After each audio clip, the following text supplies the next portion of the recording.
Exeter. My name is Sam Sudderth and I'm in 5th grade at Shaplis School in Kittery, Maine. I met my friend Mr. Williams this summer at the NBA headquarters in New York City. Mr. Williams told me about his job as a senior director of basketball operations and showed me around the headquarters. It was very exciting to see. I was honored to have Mr. Williams take the time out of his day to show me the NBA headquarters. It really meant a lot to me because I've always wondered what the inside of the NBA looked like. He gave me the chance to get a real-life perspective on what it was like to work in sports.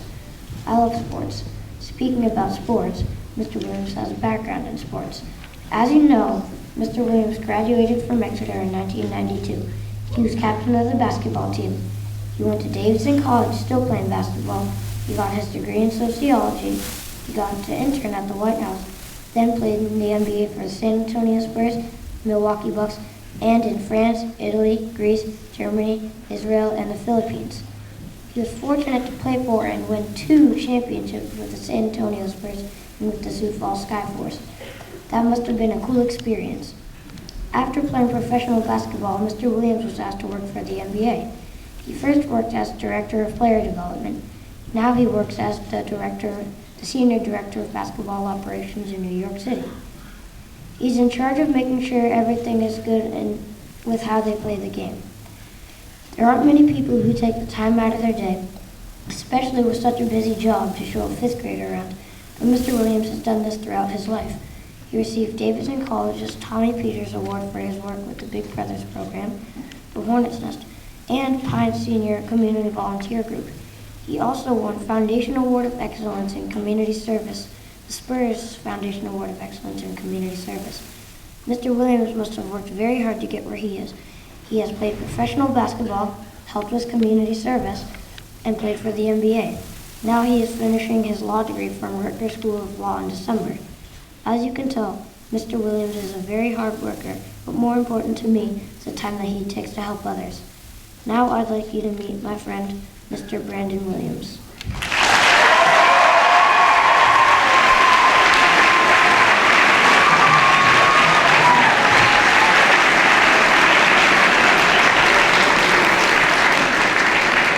Good morning, Exeter. Good morning. I'm thrilled to be with you this morning. Principal Hassan, Harold Brown, faculty, students, and staff that are responsible for inviting me. Thank you for a humbling invitation to share this sacred stage and address our most cherished resource, our young people. For other special members of the Exeter family, it's good to see your faces. I think you know how excited I get to see a full house. Speaking of young people, I also want to say thanks, Sam, for such a tremendous introduction. It took incredible courage.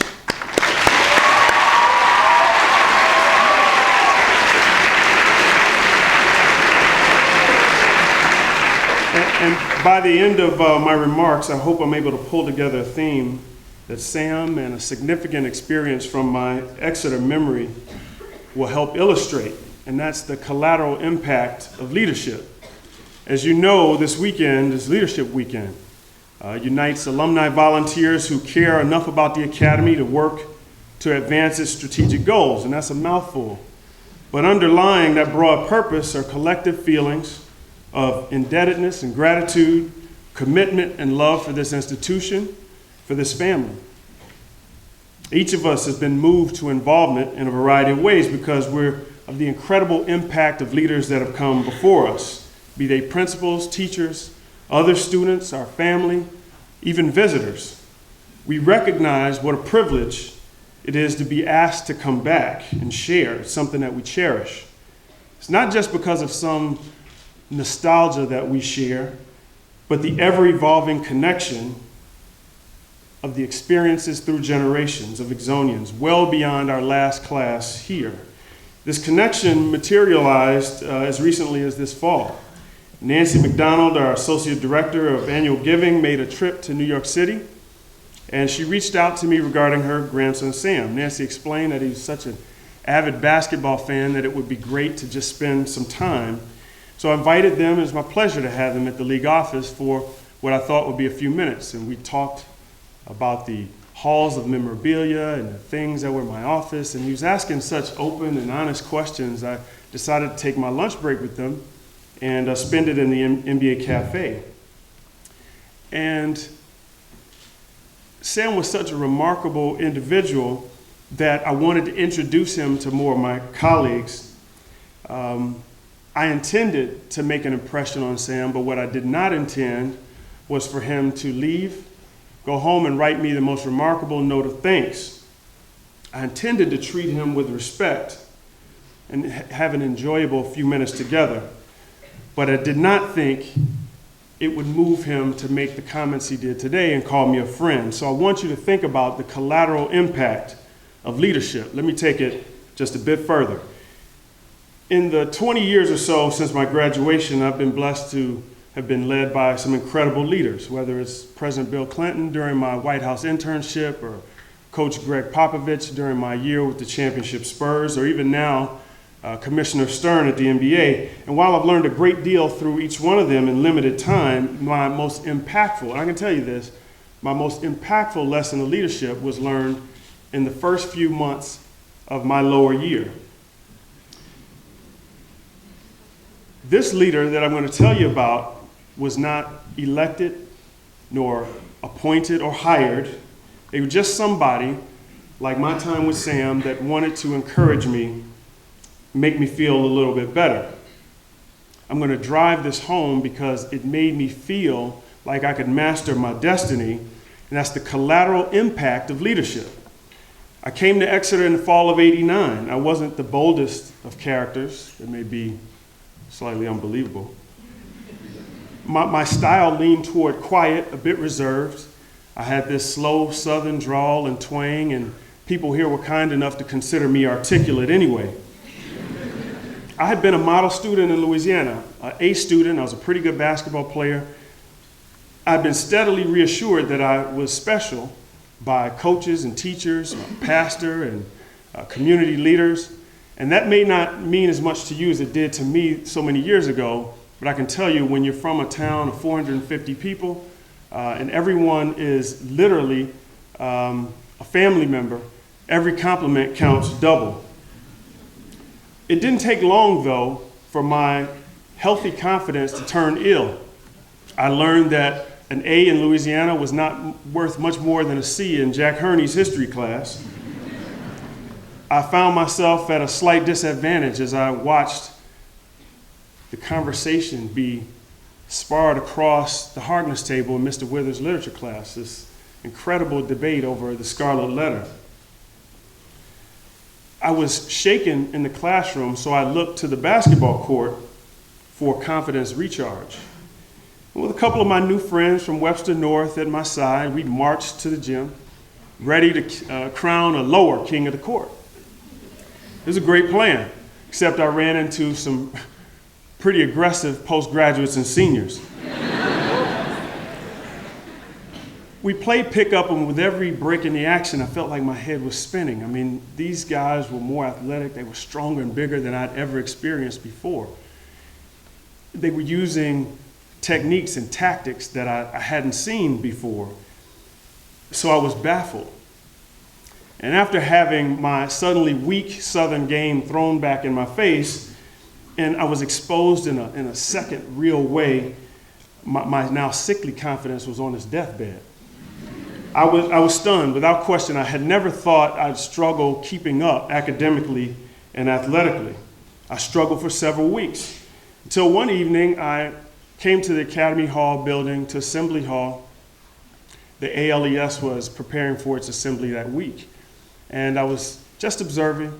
I was prepared to be engaged, but I was distracted and found myself about at that pole, laying back on a bench and staring into the ceiling. Thought about all the conversations before I got here, all that feeling of preparedness, that confidence, and I wondered where it had all gone. The seed of self-pity was gestating. And without particular drama, I got up and I walked out that door there, looking for a place to be alone with my thoughts. And as I walked from the hall, I heard a faint call behind me. It was Belinda Tate, then a senior.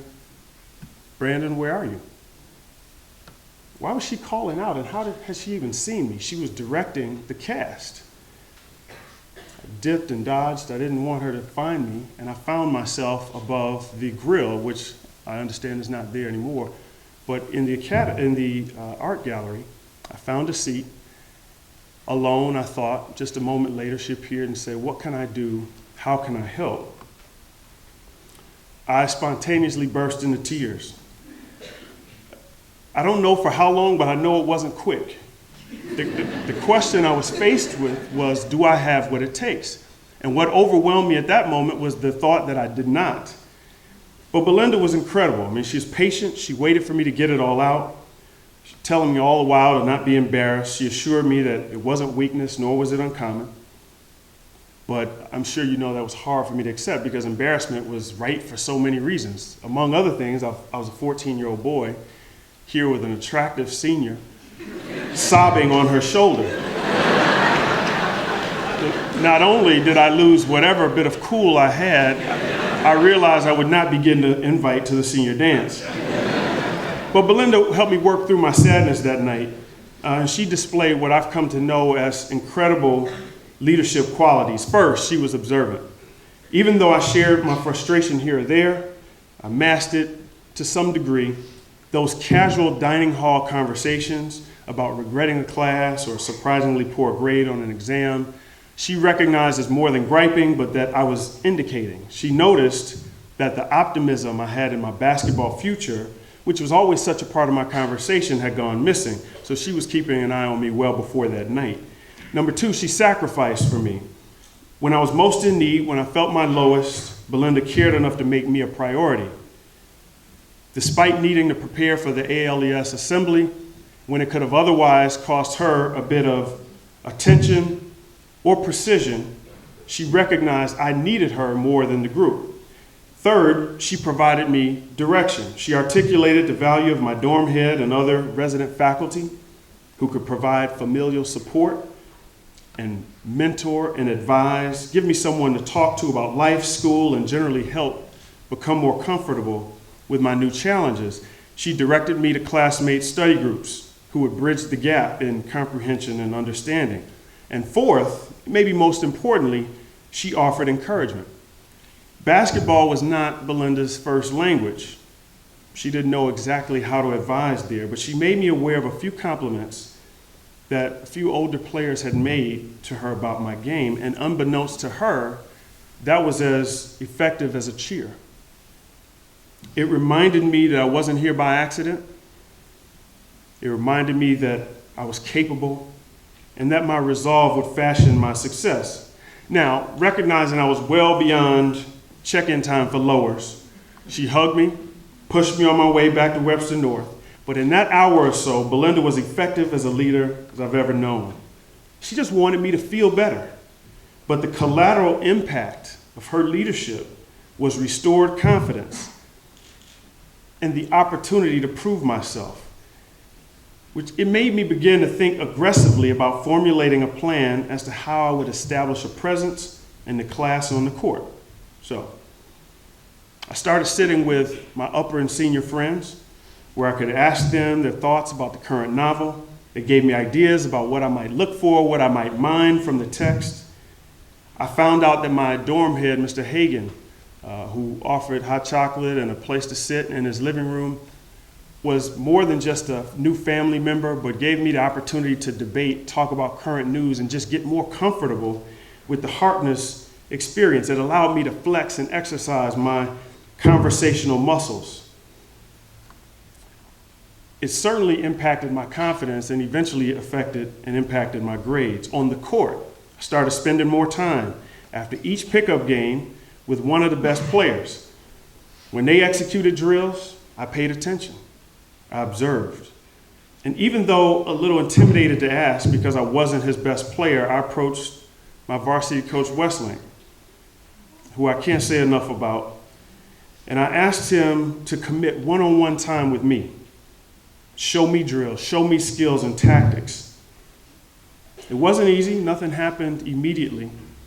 But when we got to practice, I was still pushed around by the biggest and best players. I was made to repeat exercises. I was yelled at by the same coach.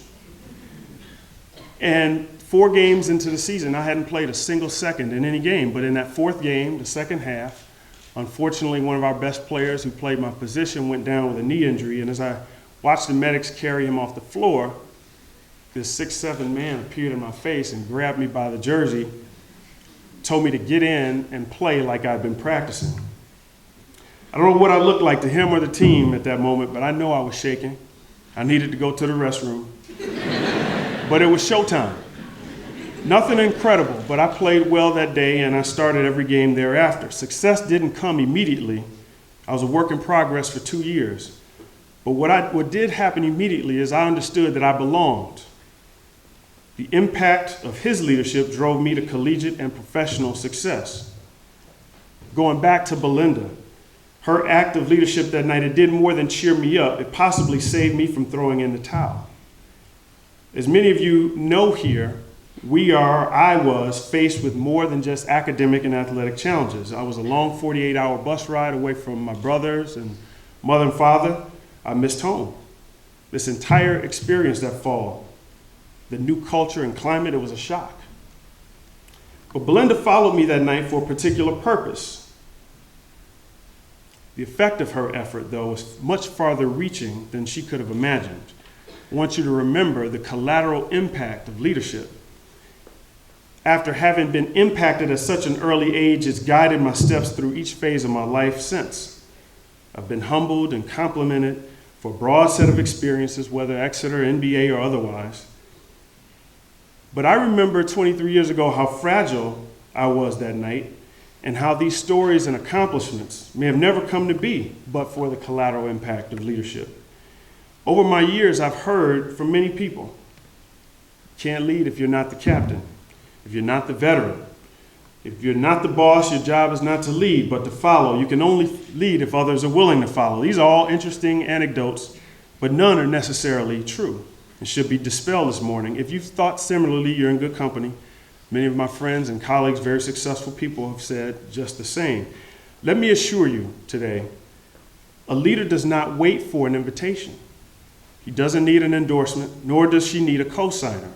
A leader does not need a promotion to get the attention of colleagues, fellow students.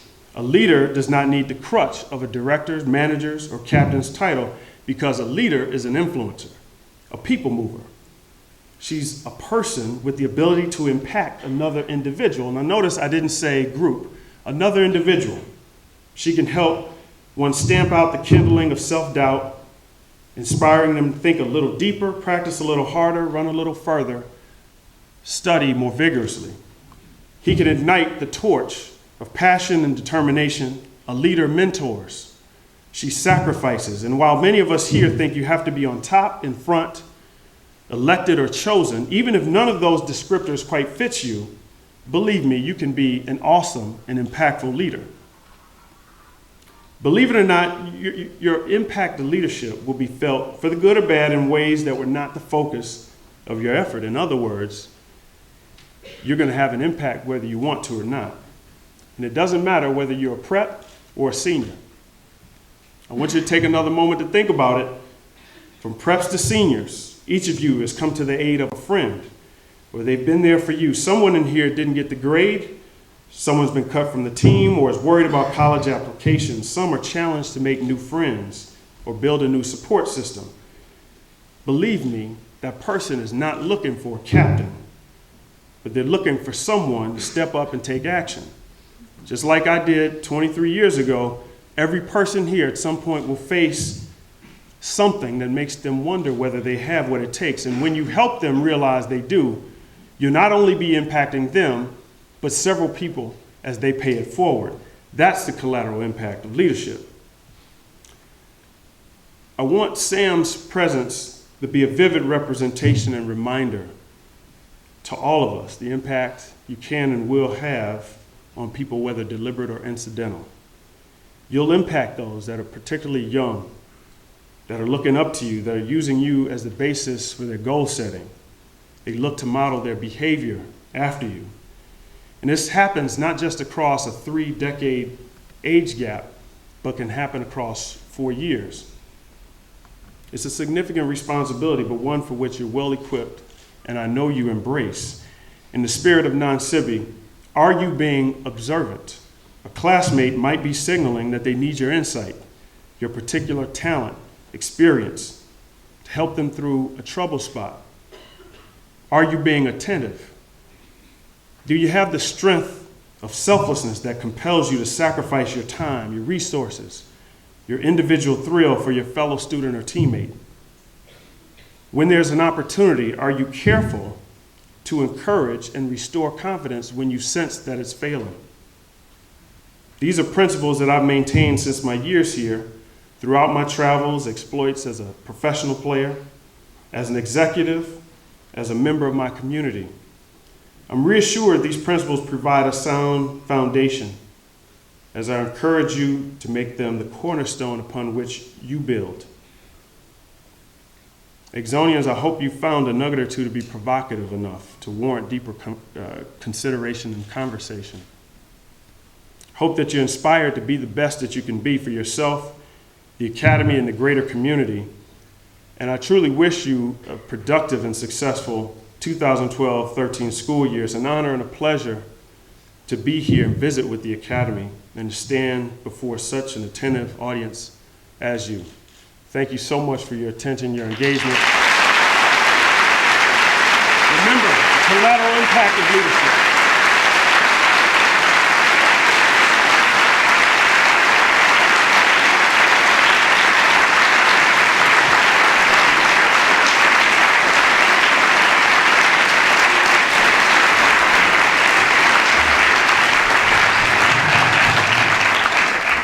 Right after this, can you hear me? Mr. Williams will be available in the Science Center in the Sinha room right after assembly. Senior class,